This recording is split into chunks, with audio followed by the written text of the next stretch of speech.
Mga obra kan sarong Bicolano sculptor naggibo sa mga pinurot sa nang kahoy nag-aninin pag-umaw sa publiko. Kung paano ini pigigibo, aramon ta sa report ni Chris Novello.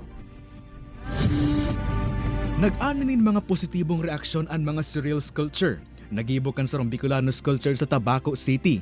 Gikan ang mga obrang ini sa manaylain na parte kan punin kahoy na alang na asin pipupurot sa nakan skulptor na si Dan Zabala kan Tabaco City sa mga bulod o salog. Nakabali sa iyang mga nalilok na asin tinawanin buhay na disenyo ang mga figure kan mga anghel, Buddha, mga hayop asin na logo ni Jesus.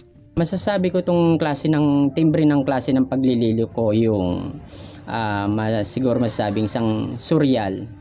Kumbaga hindi yung literal na makikita mo sa mga naglililok na kumbaga sa akin yung para siyang abstract pero gusto ko kasi naiiba eh. Aminado ining dipisil ang pagbilog kan kada obra. Urog na, tanakadepende sa iyang mga disenyo sa klase ka na pupurot niyang mga kahoy. Bulan ning Hulyo sa presenteng taon, kan makuha ni Dan ang second honorable mention sa 2023 GSIS National Art Competition, kung sain, pigbida niya digdi ang obra ni Daragang Magayon. Puon kay ito, mas nabisto pa siya asin dakol naman ang nagpapagibo sa iyaning manlain-lain na obra. Sa ibong kaini, yaon subuot ang pagpadangat ni Dan sa kapalibutan, kaya dawa doble ang sa iyang pagal. Dayon nanggad siya maputol ning kahoy, asin padagos na siyang mapurot kan mga alang na, o nalalapa ng parte kaini. Po yun po maganda, hanggat maaari ayaw ko yung puputol tayo kasi gusto natin magandang pyesa.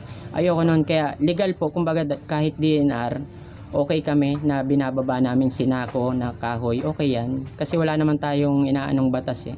Ini si Chris Novello, Balitang Bicolandia.